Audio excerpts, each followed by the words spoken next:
देख रहे हैं द फॉलो अप। इस वक्त हम जयपाल सिंह मुंडा स्टेडियम के पास पहुंच गए हैं और आप मेरे पीछे देख रहे होंगे करीब 300 से 400 लोगों की भीड़ जो है यहाँ पे बैठी हुई है। ये छात्रों की भीड़ है। दरअसल ये सभी यहाँ छात्रवृत्ति पोर्टल बंद होने के विरोध पर यहाँ बैठे हुए हैं। सबों का कहना है कि छात्रवृत्ति पोर्टल जो है इस बार समय से पहले बंद कर दी गई है और एडमिशन जो है वो नामांकन जो है वो लगातार जारी है।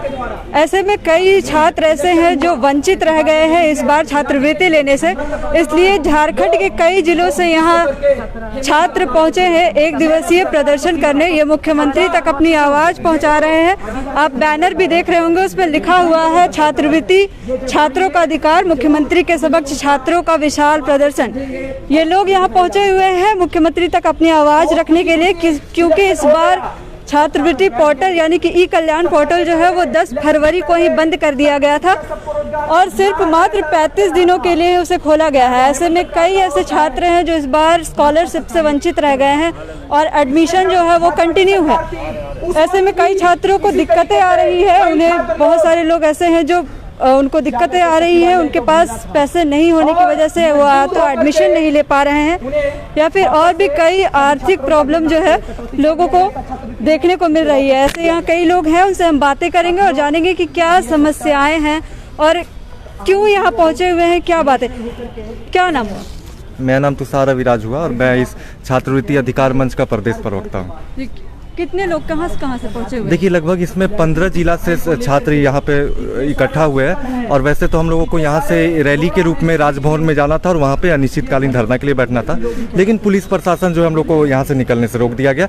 इसलिए अभी हम लोग जो है यहाँ पे एक दिवसीय धरना के रूप में, एक दिवसीय सभा के रूप में बुला रहे हैं। कब बंद हुई पोर्टल और कब खुली हुई थी? जी, असल में इस बार तो JCEC बोर्ड के द्वारा जो है बीएड का काउंसलिंग हुआ, परसेंटेज जो मेरिट था उसके आधार पर सबका नामांकन हुआ। पहला काउंसलिंग के बाद जो है 10 फरवरी को जो है इस ई कल्याण का पोर्टल को बंद कर दिया गया, जिसके बाद अन्य 4 काउंसलिंग हुए। तो वो अन्य 4 काउंसलिंग के जितने भी SC ST OBC के छात्र थे वो सारे लोग वंचित हो गए स्कॉलरशिप। मतलब छात्रवृत्ति से लोग अब वंचित। हाँ, छात्रवृत्ति से। ये कब तक करना है, क्या है? तो देखिए, हम लोगों का मांग सिर्फ ये है सरकार से कि कम से कम अगर एक सप्ताह के लिए भी अगर ई कल्याण का पोर्टल को खोल दिया जाए तो जितने भी 5000 6000 जितने भी छात्र हैं जो वंचित रह गए वो लोग फॉर्म भर देंगे। मतलब झारखंड के 5 से 6000 स्टूडेंट जो हैं। हाँ, ये सिर्फ इसमें अधिकांश बीएड के स्टूडेंट है, बाकी अन्य सेल्फ फाइनेंस कोर्स है, ग्रेजुएशन है, PG है, बहुत सारे लोगों का जो है स्कॉलरशिप रुका हुआ है।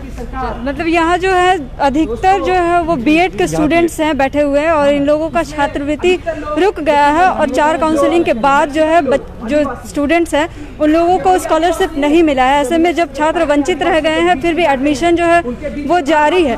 और भी यहाँ लोग हैं, उनसे बातें करते हैं। कहाँ से आए हुए हैं? जी मैं पलामू जिला से आया हूँ। छात्रवृत्ति से दिक्कत हो रही है? नहीं जी मैम, छात्रवृत्ति से दिक्कत हो रही है, इसी की वजह से तो हम यहाँ एकत्रित हुए हैं। क्या दिक्कतें होती? दिक्कत यह है कि हमारी जो छात्रवृत्ति कल्याण पोर्टल है मात्र पहले तो आपको 90 दिन के लिए खोला जा रहा था, लेकिन इस वर्ष ये जो सरकार है, झारखंड सरकार है, ये कह करके कि हम कोविड महामारी से ग्रसित हैं, ये कह करके हमारी जो छात्रवृत्ति का पोर्टल है वो मात्र 35 डेज यानी कि 35 दिन के लिए ओपन करती है और जो नामांकन की प्रक्रिया है ये स्टेज बाई स्टेज लगातार बढ़ाते रहती है। जबकि जो ई कल्याण पोर्टल में हम जो वंचित छात्र हैं उनको स्कॉलरशिप भरने से वंचित कर दिया जाता है। मात्र 35 दिन के लिए पोर्टल खोला जाता है और जो नामांकन की प्रक्रिया है लगातार first stage, second stage, third stage, fourth stage, 5th stage तक एडमिशन लिया जाता है। वो किस माध्यम से? तो ऑनलाइन माध्यम से। अब जब सरकार की पेट नहीं भरती है तो अब क्या करती है कि जाओ कॉलेज में तुम्हें ऐलान करता हूँ कि तुम अब ऑफलाइन भी एडमिशन लो। लेकिन जब हमारी छात्रवृत्ति की बात आती है मैम तो सरकार क्या कहती है कि क्या करूं, हम तो कोरोना महामारी से जल रहे हैं। तो हम इस दर्द को बयां करते हुए आज लगातार 3 माह से झारखंड सरकार के पास अपना आवेदन निवेदन संपूर्ण फरवरी को पोर्टल बंद हुआ था। जी सर, जैसे हम लोग लगातार 81 विधानसभा को लेटर दिया, विधायकों को लेटर दिया कि बाज़ाब्ता जो हमारी ई कल्याण पोर्टल है ओपन कर दिया जाए, लेकिन झारखंड सरकार करती क्या है और करती क्या है इसकी तो पता नहीं, इसे तो सारी लोगों को पता है। जबकि जो हमारा ई कल्याण पोर्टल है एक दिन आपको मात्र 25 दिन के लिए खोला जाता है, इसके बाद पुनः फिर 10 फरवरी को 10 दिन के लिए खोला जाता है, यानी कि 2 स्टेज में खोला जाता है और 35 दिन के लिए खोला जाता है। इसके बाद पुनः पूर्ण रूप से उसे कह दिया जाता है कि संपूर्ण लॉकडाउन में तुम रहो, तुम लॉकडाउन हो, तुम लॉकडाउन के वंशज हो, तुम लॉकडाउन में रहो, तुम्हें खोलने की आवश्यकता नहीं है। हमारी झारखंड जैसे एक सुदूरवर्ती इलाका, आदिवासी बहुल क्षेत्र, और झारखंड सरकार कहती है कि हम आदिवासी के सरकार हैं और आदिवासी के ही अधिकार पर हनन कर रही है, तो ये हनन हम अब नहीं सहेंगे। अब ये आंदोलन जब तक हमारी मांग पूरी नहीं होगी, हमें पोर्टल ओपन नहीं कर दिया जाएगा। हमें जो लिखित आवेदन या हमारी जो डिमांड्स है वो पूरा नहीं किया जाएगा। आवेदन नहीं, हमें आज पोर्टल ओपन जब तक नहीं सरकार करती है, हम यहाँ से हटेंगे नहीं। हम डटे रहेंगे और आजीवन डटे रहेंगे जब तक हमारी मांग पूरी नहीं होती है, तब तक हम लोग यहाँ से जाएंगे नहीं। क्यों न हमें अपनी जान को कुर्बानी देना पड़े, और इतिहास वो इसी को लिखाता है जो संघर्ष में आगे आता है। तो हम झारखंड सरकार से यही दरख्वास्त करना चाहता हूं कि हमारी जो पोर्टल है, ये लंबी प्रक्रिया के दरमियान एडमिशन के बावजूद, जिस प्रकार से हमें लंबी प्रक्रिया से एडमिशन लिया है, फिर तो काउंसलिंग करके, उस प्रकार से हमें लंबित प्रक्रिया करके हमें लंबे अवधि के लिए नहीं तो सिर्फ 10 दिन के लिए पोर्टल को पुनः रीओपन किया जाए और यथाशीघ्र किया जाए। कितने स्टूडेंट्स हैं जैसे वंचित रह जा रहे हैं? हमारे साथ मैम वंचित स्टूडेंट्स में अगर बात किया जाए तो केवल 20% ही ऐसे स्टूडेंट हैं जो छात्रवृत्ति भरने लायक एलिजिबल हैं और भर पाए हैं। 80% स्टूडेंट पीछे रह गए हैं इसको भरने से, क्योंकि एडमिशन के जिस टाइम एडमिशन हो रहा था उस टाइम पोर्टल को बंद कर दिया गया। 10 फरवरी को पोर्टल बंद किया गया है और उसके बाद एडमिशन 17 जून तक चला है। आप बताइए कि बिना एडमिशन को कोई भी विद्यार्थी छात्रवृत्ति का फॉर्म कैसे भर सकता है? सरकार इस बात का हमें जवाब दे और यथाशीघ्र जवाब दे। हम लोग यहाँ पे जितने बच्चे लोग इकट्ठे हुए हैं, कोरोना महामारी को देखते हुए प्रत्येक जिला से न्यूनतम संख्या में हम लोग बच्चे आए हैं। अगर हमारे बच्चे और भी आएंगे, अगर हम पोर्टल नहीं ओपन किया जाएगा तो विशाल प्रदर्शन होगा और सारे जगह पे होगा। सरकार इस बात के लिए रेडी रहे। एक चीज़ और बोलना था कि झारखंड मुक्ति मोर्चा जो है वो केवल और केवल आदिवासियत की ढोंग करती है, और दूसरे तरफ जो छात्रवृत्ति, ये आज से नहीं, ये कई सालों से चला आ रहा है। हमारे देश के जो संविधान निर्माता है डॉक्टर भीमराव अंबेडकर, उनको भी छात्रवृत्ति मिला, उसके बाद ही वो जा करके विदेश में पढ़ाई कर पाए। तो ये जो है, जो पहले से जो अधिकार था उसको भी छीन रही है। वैसे तो अपना घोषणा पत्र में 29 वादा किए थे, उसमें तो ये भी बोले थे कि बेरोजगारों को भत्ता मिलेगा, रोजगार मिलेगा। तो नया चीज़ क्या मिलेगा? उल्टा जो पुराना चीज़ था उसको भी छीना जा रहा है, उसको भी छीना जा रहा है। तो मैम ये पहले कहाँ से आए हैं? जी, चतरा डिस्ट्रिक्ट से आए हैं। जी, क्या दिक्कत है? दिक्कत ये है कि फर्स्ट काउंसलिंग जब हुआ, जब सारे लोगों का एडमिशन हुआ, एग्जाम के सबसे पहले एंट्रेंस एग्जाम के नाम पे 1,000 रुपये का रजिस्ट्रेशन करवाया गया सारे स्टूडेंट से, जिसमें 76,000 स्टूडेंट रजिस्ट्रेशन किए 1,000 रुपये दे करके। कोरोना को लेकर के वो एंट्रेंस एग्जाम जो होना था वो हुआ नहीं। मेरिट लिस्ट पे वो तैयार किया गया। एक मिनट, मेरिट लिस्ट पे तैयार किया गया स्टूडेंट का, उनका एडमिशन फर्स्ट काउंसलिंग में 400 रुपये दिया गया। 5 काउंसलिंग तक काउंसलिंग किया गया। जो फर्स्ट काउंसलिंग वाले लोग का एडमिशन हुआ, मतलब 5 काउंसलिंग हुए हैं। हाँ, और उसके बाद भी फर्स्ट काउंसलिंग वाले लोग का कि सिर्फ स्कॉलरशिप का फॉर्म फिल कर सके। सेकेंड, थर्ड, फोर्थ काउंसलिंग में 5 काउंसलिंग वाले लोग स्कॉलरशिप फिल नहीं कर सके। ठीक है, जिसके कारण हम लोग सारे वंचित रह चुके हैं। हर काउंसलिंग में 400 रुपये लिया गया और अब लास्ट में ओपन कर दिया गया है एडमिशन डायरेक्ट। तो बताएं कि जब ओपन डायरेक्ट करना था तो 400 रुपये हर काउंसलिंग में ऐसा क्यों लिया गया, और जब एंट्रेंस एग्जाम के नाम पे 1,000 रुपये लिया गया, फिर एंट्रेंस एग्जाम क्यों नहीं लिया गया था? कहाँ से आए हैं आप? कहाँ से? मैं पूर्वी सिंहभूम जिला से हूँ और बहुत ही सुजय से घाटशिला से हूँ।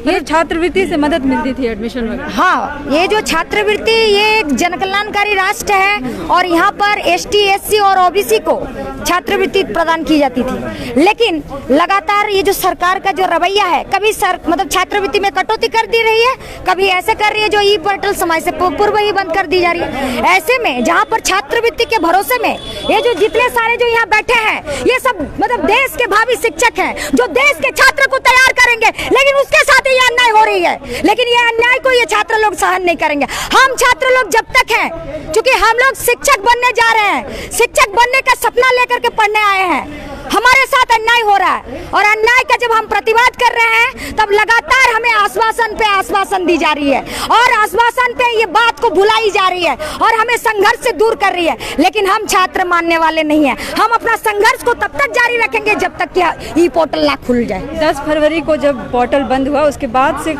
बातें पहुंचाई गई थी सरकार तक? जरूर। ये जो आज जो ये हम लोग आंदोलन का हर एक ये को क्रॉस करके आए हैं, आज मजबूर हुए हैं सड़क पे उतर उतरने के लिए। और आप लोग जानते हैं कब छात्र मजबूर होते हैं, जब असहाय हो जाते हैं। आज ये छात्र, हम लोग भावी जो शिक्षक हैं, असहाय होकर के आज सड़क पर के उतरे हैं। ये असहाय स्थिति में हमें सरकार छोड़ दी है। जो सरकार, जो हमारी जो गार्जियन है, हमारे झारखंड की मुखिया है, वो हमें आज अपने बेटा बेटी को सड़क पे उतरने के लिए मजबूर कर दी है। और क्या मांग क्या है? यही कि पोर्टल खुलनी चाहिए। मूल रूप से हमारी 3 मांगे हैं कि पहला, जितने भी छात्र वंचित छात्र हैं उनको स्कॉलरशिप मिलना चाहिए। सभी योग्य छात्रों को जो है स्कॉलरशिप मिलना चाहिए, क्योंकि स्कॉलरशिप के क्रम में ये हमें बहुत सारा ऐसे छात्रों का जो है कॉन्टेक्ट मिला है जिनका डी अप्रूव हो चुका है, जिनका ए अप्रूव हो चुका है, फिर भी जो है अभी तक उनके अकाउंट में जो है स्कॉलरशिप का जो है छात्रवृत्ति जो है वो नहीं आया है। और तीसरा, पूरे देश भर में, देश भर के हर राज्य जो है इस कोविड महामारी के कारण जहां आर्थिक स्थिति परिवारों का कम है, तो लोग, सरकारें जो है वो ज़्यादा से ज़्यादा छात्रवृत्ति देने का काम कर रही है, ज़्यादा से ज़्यादा स्कॉलरशिप फीसों को जो है कम करने का काम कर रही है। झारखंड सरकार लगातार इसके उलट जो है छात्रों का छात्रवृत्ति को जो है मुहैया न कराकर उसको उसमें कटौती कर रही है और साथ ही लगातार फीस बढ़ाने का काम कर रही है। तो हमारा तीसरा डिमांड है कि जो छात्रवृत्ति, जो लॉकडाउन के कारण, कोविड-19 के कारण जो है जो भी फीस जो है वोकेशनल कोर्स जो है उसका फीस को जो है वो कम किया जाए। तो मूल रूप से 3 डिमांड है, सभी को स्कॉलरशिप मिले, दूसरा जितने भी छात्र हैं सबको स्कॉलरशिप मिले, ई कल्याण पोर्टल खुले और जो स्कॉलरशिप, जो फीस में जो है वो कटौती हो। बेसिकली जो इनकी मांग है वो यही है कि 10 फरवरी को पोर्टल बंद कर दिया गया था और अब ये जो है पोर्टल को खोलने की मांग कर रहे हैं। हमारे साथ और भी लोग, क्या नाम हुआ? ललन कुमार नागवंशी। क्यों पोर्टल क्यों बंद हुआ और इसके लिए अभी तक किसी और दूसरे नेता वगैरह ने आश्वासन दिया या नहीं? मैं भीम सेना का प्रदेश अध्यक्ष हूँ और मेरा नाम ललन कुमार नागवंशी है। पिछले 3 महीनों से छात्रों का जो संघर्ष छात्रवृत्ति को लेकर के किया जा रहा है, तो मेरी संगठन पूर्ण रूप से छात्रवृत्ति अधिकार मंच को समर्थन देती है। इसलिए मैं आज छात्रों के समर्थन में यहाँ पे मौजूद हूँ। मैं इस मीडिया के माध्यम से प्रदेश की सरकार को ये मांग करता हूँ कि छात्रवृत्ति पोर्टल जो बंद किया जा चुका है उसे पुनः चालू किया जाए, क्योंकि छात्रों का जो ये मांग है ये हमारा संवैधानिक अधिकार है। बाबा साहब ने हमें स्पेशल SC ST OBC छात्रों के लिए ये अधिकार दिए गए हैं और यदि ये पुनः चालू नहीं किया गया तो भीम सेना समस्त भारत संगठन सड़क से सदन तक आंदोलन करेगी। जय भीम। और भी यहाँ छात्र बहुत आप मेरे पीछे देख रहे होंगे, उन लोगों से बातें करते हैं और जानते हैं उनकी। अच्छा, अगर पोर्टल नहीं शुरू किया जाता है तो क्या करेंगे? पढ़ाई छोड़ना पड़ेगा हम लोग को, ताकि जब हम एडमिशन लिए थे तब हम 19 फरवरी को एडमिशन लिए थे। 19 फरवरी को ये मेरा अपॉइंटमेंट लेटर है जो बोकारो से हम है, और हम इसलिए लिए थे कि 10 फरवरी को बंद कर दिया गया था, लेकिन हमको लगा कि ओपन मतलब ई कल्याण पोर्टल चालू होगा, इसीलिए हम एडमिशन लिए थे, नहीं तो हम एडमिशन नहीं ले पाते। नहीं, उतना सक्षम नहीं है कि हम मतलब अपना पैसा 1.5 लाख दे के B.Ed की पढ़ाई कर पाएँ और एक शिक्षक बन पाएँ। इसलिए हम तो सोचे थे कि ये होगा, तो अभी तक नहीं। आप सरकार से यही मांग कर रहे हैं कि जल्दी से जल्दी हम लोग का ई कल्याण पोर्टल चालू करें। मतलब छात्रवृत्ति के भरोसे ही आपने एडमिशन लिया था? लिए कितनी स्कॉलरशिप आती है? लगभग 50% देता है एडमिशन जितने में होता है। हाँ, उसका 50%। तब पर भी कम से कम 70,000 तक मिलता है हम लोग को। हाँ, 76,000। कब तक करने का इरादा है? धरना कब तक देंगे अगर नहीं पूरी? अनिश्चितकालीन धरना प्रदर्शन हम लोगों का होगा जब तक सरकार हम लोगों का ई कल्याण पोर्टल रीओपन नहीं कर देता तब तक। आज सुबह 2 बजे। तो ये यहाँ ज़्यादातर स्टूडेंट्स जो आप देख रहे हैं वो B.Ed के स्टूडेंट्स हैं, यानी कि ये भावी शिक्षक जो हैं बनने वाले हैं। इन लोगों ने इसी भरोसे पे एडमिशन लिया था बड़े बड़े कॉलेजों में कि ताकि इनको जो है स्कॉलरशिप का पैसा मिलेगा, 50% कम से कम पैसा मिलेगा और उससे ये एडमिशन ले पाएंगे। लेकिन अब चूंकि पोर्टल जो है वो बंद कर दिया गया है तो इनको दिक्कतें हो रही हैं। पोर्टल बंद होने के कारण इन्हें स्कॉलरशिप नहीं मिलने की वजह से ये आगे की पढ़ाई छोड़ने की बात कर रहे हैं। इनसे थोड़ा बात करेंगे। पोर्टल बंद अगर नहीं खुलती है तो क्या एक्शन लेंगे? हम सभी छात्र छात्राएं लगभग 3.5 महीने से पोर्टल ओपन के लेकर प्रोटेस्ट कर रहे हैं विभिन्न तरह से, ठीक है। आज हम लोग मुख्यमंत्री के समक्ष मिलने के लिए ये प्रोग्राम बनाए थे, लेकिन यहाँ का प्रशासन जो है वो हम लोगों को मिलने नहीं दिया। फिलहाल हम लोगों को 5 डेलीगेट गए हैं मिलने के लिए, लेकिन वहाँ से सूचना मिला है तो हम मुख्यमंत्री हम लोग से मिलना पसंद नहीं करते हैं। वो बोल रहे थे आप लोग जेएम झारखंड मुक्ति मोर्चा ज्वाइन कीजिए तो हम आपको मिलने देंगे, ठीक है। ऐसा वहाँ के लोग प्रशासन हमें जानकारी दे रहे हैं, ठीक है। तो अब हम छात्र छात्राएं बोलिए अपने अधिकार को पाने के लिए, संवैधानिक अधिकार को पाने के लिए क्या हम झारखंड मुक्ति मोर्चा ज्वाइन करें?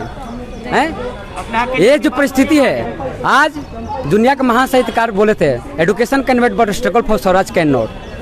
बहुत सारे मनुष्यों ने शिक्षा को लेकर विभिन्न तरह के अवधारणाएं की हैं, तो हुकूमत की शक्ति जानता क्या ज्ञानता भी नहीं होती है, ये बात को बेखूबी जानती है, इसलिए हमेशा सही शिक्षा का विरोध करती है। अच्छा, इन्होंने छात्रवृत्ति को लेकर कुछ लिखा हुआ भी है, हम इनके मुंह से ही सुनते हैं, क्या कहना चाहेंगे इसके जरिए? ये एक सॉन्ग लिखे हैं हम लोग आज रात में ही, तो हम अपने साथियों से भी बोल रहे हैं, तो आप लोग भी गाइए मेरे साथ, शोर से शोर में लाइए, तो आप लोग रेडी रहिए। अरे शिक्षा के हक के ये लड़ाई आज हमको लड़ने दो, सरकार हमको पढ़ने दो, झारखंड के आगे बढ़ने दो। अरे शिक्षा के हक के ये लड़ाई आज हमको लड़ने दो, सरकार हमको पढ़ने दो, देश के आगे बढ़ने दो। अरे रोजी रोटी के उलझन में डोनेशन हम कहाँ से लाए? रोजी रोटी के उलझन में डोनेशन हम कहाँ से? नीति आपने ऐसी लाई कि आधी आबादी पढ़ ना पाए। नीति आपने ऐसी लाई आधी आबादी पढ़ ना पाए। अरे रोजी रोटी के उलझन में डोनेशन हम कहाँ से लाए? रोजी रोटी के उलझन में डोनेशन कहाँ से लाए? नीति आपने ऐसी लाई कि आधी आबादी पढ़ ना पाए। नीति आपने ऐसी लाई कि आधी आबादी पढ़ ना पाए। अरे शिक्षा को पैसे में तोले ऐसी नीति तोड़ने दो। अरे शिक्षा को जो पैसों में तोले ऐसी नीति तोड़ने दो। सरकार हमको पढ़ने दो, झारखंड के आगे बढ़ने दो। छात्रों के भविष्य के साथ तुमने ऐसा क्यों किया? ऐसा क्यों किया? छात्रों के भविष्य के साथ तूने ऐसा क्यों किया? छात्रों के भविष्य के साथ तूने ऐसा क्यों किया? छात्रवृत्ति पोर्टल बंद करके तूने है अपमान किया। छात्रवृत्ति पोर्टल बंद करके तूने छात्रवृत्ति का अपमान किया। छात्रवृत्ति पोर्टल बंद करके तूने है अपमान किया। छात्रवृत्ति पोर्टल। चलिए, तो ये आपने देखा छात्रों की जो दिक्कतें हैं वो आप देख रहे हैं यहाँ। ये लोग छात्रवृत्ति के भरोसे ही एडमिशन लिया था इन लोगों ने, और अब छात्रवृत्ति पोर्टल बंद हो गया है, इसलिए इनको काफ़ी दिक्कतें हो रही है एडमिशन लेने में। आगे इस चीज़ों की क्या अपडेट्स रहती है उसके लिए भी बने रहे फॉलोअप के साथ। मैं अपने सहयोगी ऋषभ के साथ रानी, नमस्कार।